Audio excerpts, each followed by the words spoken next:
पवन जी को जिसे power star कहा जाता है, रिकॉर्ड मशीन कहा जाता है, उनके जो भी चाहे गाने हो चाहे फिल्में जब आती है तो अपने आप रिकॉर्ड बन जाता है, लोग फॉलो करते हैं। इस पर आप क्या कहना चाहेंगे? देखिए, रीज़न ये है कि हमारे भोजपुरी में बहुत से गायक हैं, बहुत लोग हैं, बहुत लोग गाने गाते हैं, पर बहुत लोग गीत गाते हैं।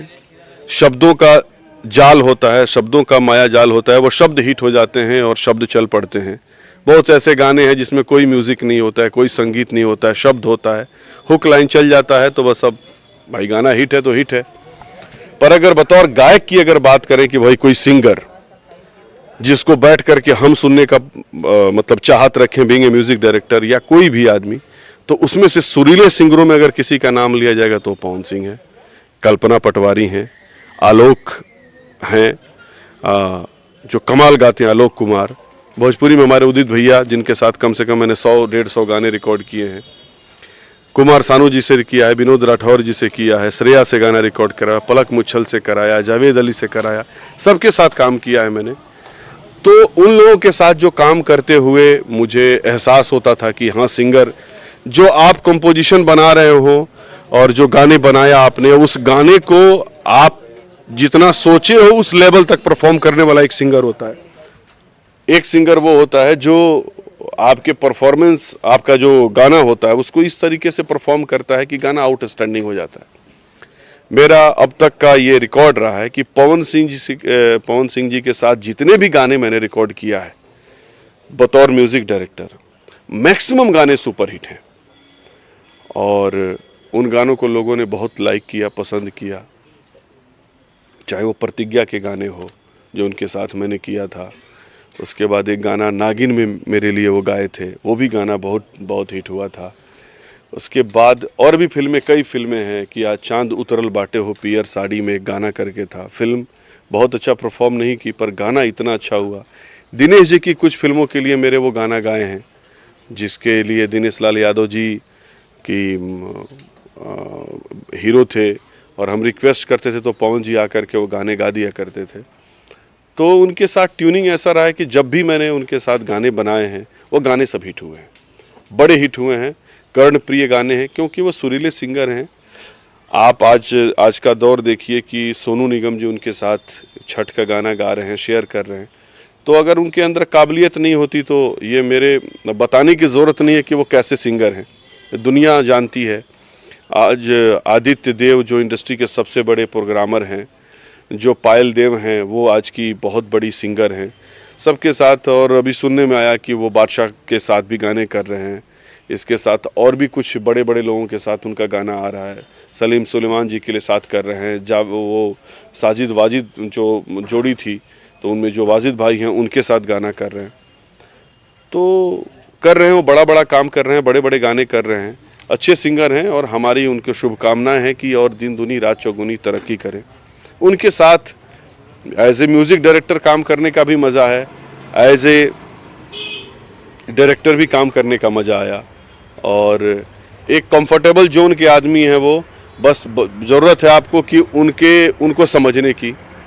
मुझे 4-5 दिन लगे उनको समझने में और मुझे भी वो समझ गए, मैं भी उनको समझ गया और आज एक अच्छी दोस्ती हो गई। आज पहले मुझे बड़े भैया कहा करते थे, उन्होंने मुझसे कहा कि भैया और बाबू का रिश्ता हम लोग हटाते हैं, अब दोस्त का रिश्ता लाते हैं और आज से आप हमारे दोस्त हैं, मैं आपका दोस्त हूँ। आपको हक है, आपको जो कहना है कहिए और मुझे हक है कि आपको जो कहना है कहूँगा। और अच्छा लगा मुझे उनके साथ। बॉलीवुड के इतनी बड़ी बड़ी नाम, बड़े बड़े हस्तियों के नाम आपने गिनाए, तो इससे लगता है जैसे कि बीच में बॉलीवुड और भोजपुरी में एक दूरी बन गई थी। हाँ, वो दूरियां कहीं के पवन जी के द्वारा जो है सिमट रही और वापस जो है मूव भोजपुरी और बॉलीवुड कनेक्ट हो रहा है। बिल्कुल सही। सबस्त देखिए, जिस आपके विधा में और आपकी जो फैटर्निटी है, जैसे भोजपुरी जगत है, इसके लोग कुछ ऐसे होने चाहिए जिनकी काबिलियत और जिनके अंदर ऐसा मद्दा हो, जिनके अंदर योग्यता ऐसी हो, जो हिंदी के लोग जो काम कर रहे हैं उन लोगों के समकक्ष बैठ सके। अब सपोज कीजिए पवन जी जैसा सुर अगर आपके पास नहीं हो तो आपको गवाएगा ही नहीं कोई, आप उतने सुरीले होने चाहें। अभी हम लोग जैसे काम कर रहे हैं, म्यूज़िक ही कर रहे हैं, आज जो हिंदी इंडस्ट्री का सबसे बड़े प्रोग्रामर है जो गाने बनाते हैं, आदित्य, आदित्य देव के साथ मैंने कम से कम बनाए होंगे 100-150 गाने। 150 गाने लगभग आदित्य देव का मैंने रिकॉर्ड मतलब मेरे उन्होंने बनाए हैं। और जब उनका स्ट्रगल पीरियड था तो हम लोग साथ में काम करते थे। भोजपुरी के कम से कम 10 फिल्मों में उन्होंने मेरे फिल्मों के लिए प्रोग्रामिंग किया। तो मेरे भी जो जर्नी हुई, शुरुआत हुई, वो सुखविंदर सिंह जी से हुई। मेरे पहले गुरु सुखविंदर सिंह जी, उनसे सीखा मैं। फिर भोजपुरी में आए तो हमारे ख्यालात और हमारी जो सोच है वो है कि बड़ा बड़ा कर सकते हैं हम लोग, और बड़ा करने की कोशिश कर भी रहे हैं। उसी के मद्देनज़र ये कदम है सब, जो ये प्रपंच जो हम कर रहे हैं वेब सीरीज़, वो भी एक कदम है। चाहे जो फिल्में मैंने किया वो सब भी एक कदम है। आपने देखा कि उन फिल्मों से लोगों का भी ग्राफ बढ़ा, मेरा भी ग्राफ बढ़ा, और प्लस भोजपुरी सिनेमा का भी एक, उसको मैंने धूमिल नहीं किया, उसको नीचा नहीं किया है। अगर मेरा योगदान है कि 2 पैसे की अगर मैं योगदान देकर उसको बढ़ाया हुई हूँ, मैं उसके 2 पैसा उसकी इज़्ज़त कम नहीं किया हूँ। तो चाहे वो फिल्में मेरी जो भी हो, मैंने रोमांटिक फिल्में बनाई। रोमांटिक फिल्मों के बाद मैंने सोचा कि नहीं, शिव जी के ऊपर मैंने एक डमरू फिल्म बनाई। आज भी कोई भी पर्व होता है शिव जी से रिलेटेड, चाहे महाशिवरात्रि हो, चाहे सावन का महीना हो, तो वो फिल्म लगातार चलती रहती है। मेरी कुछ फिल्में हैं, सहरा बांध के आऊँगा, मेहंदी लगा के रखना, ये सब फिल्में कंटिन्यू चलते रहती है चैनलों पे, तो दर्शकों का प्यार मिलता रहता है। तो ये बॉलीवुड और जो भोजपुरी वुड है, इन दोनों के बीच का गैप जो है उसको तभी भरा जा सकता है जब आप ऐसे योग्य लोगों के साथ काम करें जो यहाँ भी काम करने के लायक हैं और वहाँ भी काम करने के लायक हैं।